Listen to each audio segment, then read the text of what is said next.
In today's episode. So 35 people walk into a pub. Sadly, this isn't a setup for a joke. Forward the complaint to the owner? Okay, no problem. Happy anniversary, bitch, hugs and kisses. So let's get started. So 35 people walk into a pub. Sadly, this isn't a setup for a joke. So this happened a couple of years back in a pub I was working at. I worked the bar at this pub, which was pretty popular especially on sunny days, as we had a lot of outdoor seating and a pretty huge beer garden. Now the story takes place one exceptionally hot summer Sunday. For those of you who have the joy of not being all that familiar with our tea and crumpets society, I'll enlighten you as to why this is a pain for working in a pub. Firstly, the moment the sun blesses our sodden grey land with its presence, we British come out of our thatched caves to bask in its glow like the lizard people our royal family is. This subsequently also means everyone had the exact same though of let's go have a pint at the pub and sit in the sun. Yay for bartending. The other noteworthy point here is that on Sunday, a roast is had. Beef, lamb, chicken or pork with roasted potatoes, veggies, gravy and Yorkshire puddings. All of which is wonderful unless you have to spend 2 hours cooking it. With that out of the way, this particular Sunday, we were full, and I mean full. Bar 4 or 5 people deep, the 100 plus tables all double booked for turnover, and I found myself without a moment's respite between pouring drinks and telling people we were fully booked. During this manic rush, I spot a bit of a commotion outside, and see a group of roughly 30 to 35 people including screaming kids walking through the courtyard ignoring everyone and into the beer garden. Once my colleague and I had thinned down the numbers at the bar substantially, I told him I was going to walk past to see what the huge group was doing. Anyone that's worked with real-life people of course know that people suck, hence why I just wanted to walk past and avoid interaction. Also, it's a pet peeve of mine when people just sit themselves down ignoring all the staff and expecting us to accommodate them without even the courtesy of mentioning to someone that they're here. So I take a step past the threshold of the bar, always dangerous, and that day a choice I regretted, and walk through the beer garden collecting empty glasses as I go. As I near the area the group has settled in, as far away from the building as possible I might add, I avoid eye contact at all costs. You're not going to come say hi, then I can't see you. Walking past the group, I am spotted by a very angry woman, the Alpha Karen if you will. Snapping her fingers at me to try and get my attention, as I tried to get away. She stormed up to me and stared me dead in the face. Excuse me, we've been waiting here for the last 15 minutes and no one has come to give us menus. What the hell are you all doing? I'll admit I was momentarily in shock, as the group had to walk through the courtyard and must have seen the crowds of people and stressed waiters everywhere. I'm sorry madam, but I had no idea you were here. Did you speak with anyone to let us know? Then what I saw was a rage build just below her plasticized skin. Yes, I spoke with the redhead. No one that worked there was a redhead. Well anyway, I want some menus, we're starving. I looked past her and asked how many they were. We're 36 people, that's not a problem is it? She said without so much as a hint of understanding why this was ridiculous. Well yes, actually, that's quite a lot for a walk-in, and as you probably saw on your way in, we're extremely busy. I'm afraid we have no tables available, and we don't serve food in the beer garden. You'll have to try your luck at getting a table in the courtyard, but I can't imagine you'll be able to find enough seating for the 36 of you, and I simply can't hold tables for you, turning other guests away. The reality is that I could but simply didn't want to. She stared at me for a moment, then said, you don't serve food in the beer garden, or you won't serve me food in the beer garden. No madam, the establishment does not serve food in the beer garden. Ugh. Fine, look, can we just have chips then? For the kids. They're starving.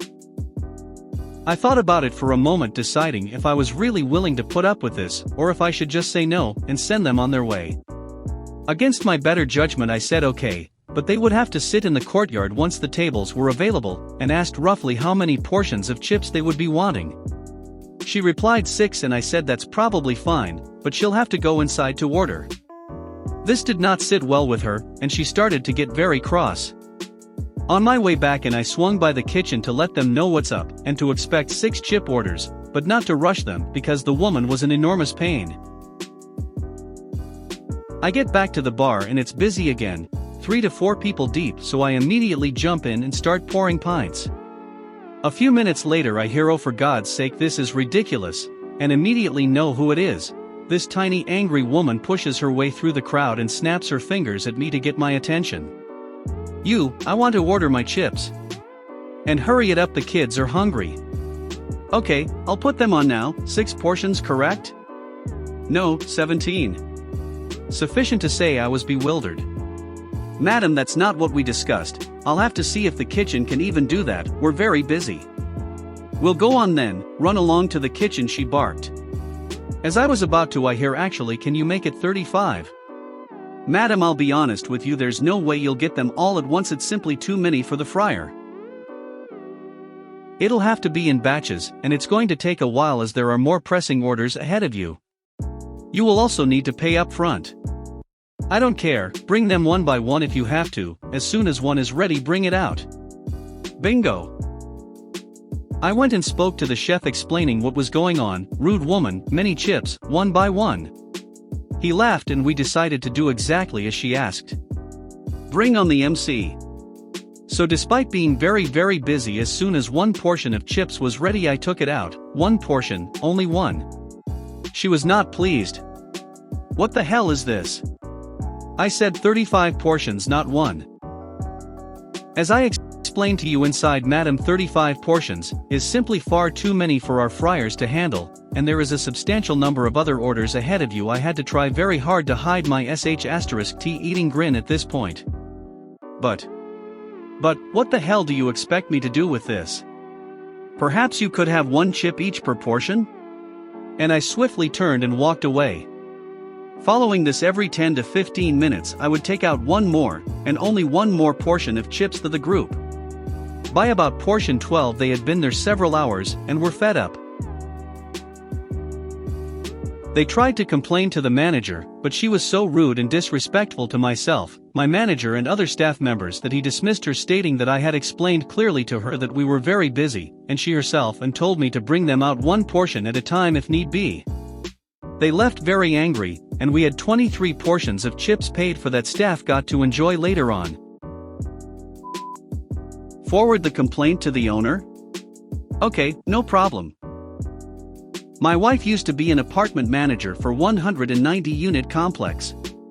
It was a live-in situation, so we didn't have to pay utilities or rent. We did, however, have to deal with residents knocking on our door all day, and sometimes night, despite having clear office hours of 10 to 6. We had a weekend manager who had no authority, but could show apartments and help with lockouts. The owner of the complex was a dishonest ex-con, and to this day I have no idea how he got the money to build the complex. This guy was notorious for squeezing every penny out of residents that he could. When signing the lease, it was clearly explained by my wife that everything must be taken from the apartments when residents moved out. There was a strict $100 charge for all larger items that were not removed, things like beds, furniture, televisions, etc. This would all come out of the deposit made at the time of signing. When residents told my wife they were moving, she would again remind them to remove everything from the apartment or they would not receive their full deposit. One resident we had moved out over the weekend, and had a conversation with the weekend manager. Again, the weekend manager had no authority. This resident stated that the weekend manager said it was okay to leave a few items, and that someone would come claim the items as their own, and that the items would be gone before final checks. When my wife went to go look over the vacated apartment, she found a TV stand, and a desk. She then checked with the weekend manager, who said they never told the prior resident they could leave items behind. My wife had maintenance come and dispose of the 3 large items, but rather than charge the typical $300, she only charged $100. My wife then called the prior resident explaining that they had left a few items, but only $100 would come out of their $700 deposit. The prior residents were furious with my wife, and aggressively claimed the weekend manager said it was okay to leave items. My wife explained over and over that the policy is to have everything gone, and that she was actually saving them $200. The prior residents were having none of it, and would call over and over yelling at my wife to fix it. The prior residents demanded that this be escalated to the owner. So my wife forwarded the emails from the prior residents and explained that they had been charged $100. The owner read the emails and thought my wife had mistakenly charged $100 instead of $300. The owner then told my wife to withhold $300 from the $700 instead of the prior $100 charge, and the check went out to the prior residents for $400. The prior residents threatened to sue and still called for a while, but after a while they gave up and moved on. Sometimes, people should just accept kind gestures rather than throw a temper tantrum. Happy anniversary, bitch, hugs and kisses. I worked as a receptionist/customer service person at an audiologist for the first half of my 20s. This boomer B*TCH comes in for batteries for her hearing aids, and I look her name up in the system, see her type of hearing aids and get her the correct batteries called 675s. She looks at the packet and says they're the wrong battery type. I show her on the computer the type of batteries and place them in her own hearing aids, and the hearing aid works. Any other type of battery would be too small, hence not work, and also get stuck anyway. But she insists no, it has to be P675. This just says 675. And I'm trying to explain to her it's the same thing, the manufacturer just changed the packaging so the P isn't there anymore. And she keeps going on about how her audiologist kept hammering and that it has to have P4 power. I show her the back of the packaging that has the P on it, but it's still not enough, and it doesn't look like the ones that work. Then she goes on about how the audiologist would know more about batteries than just a receptionist. And how would I know? I'm just a receptionist. Mind you, she's a difficult client and we all know her at the center. Her audiologist is in the next room sending me chats saying I never fucking said that because it's 15 minutes before close on a Friday, and we just wanna go home, and her audiologist doesn't want to speak with her because it'd be more time wasted. I'm like, you know what? Fine. So I go in the back and get expired batteries with the old packaging on, because the good ones with the old packaging were all gone already, and give them to her, and since these were the ones she wanted, I am now closing the center. I wrote alert notes for the next person who deals with her *S about how she didn't want to take fresh new batteries because the packaging was different. So she's all happy with herself and leaves. Weekend goes by. I didn't work at that center again for a week because I was at another center. But I check up her notes and it said client very frustrated and upset today. Had 50th anniversary weekend with friends and family and couldn't hear a thing because batteries weren't working. Did packaging training with customer to clarify batteries in new packaging will work. Hope you enjoyed your anniversary, B*TCH, hugs and kisses. If you made it to the end of the video, thanks for watching.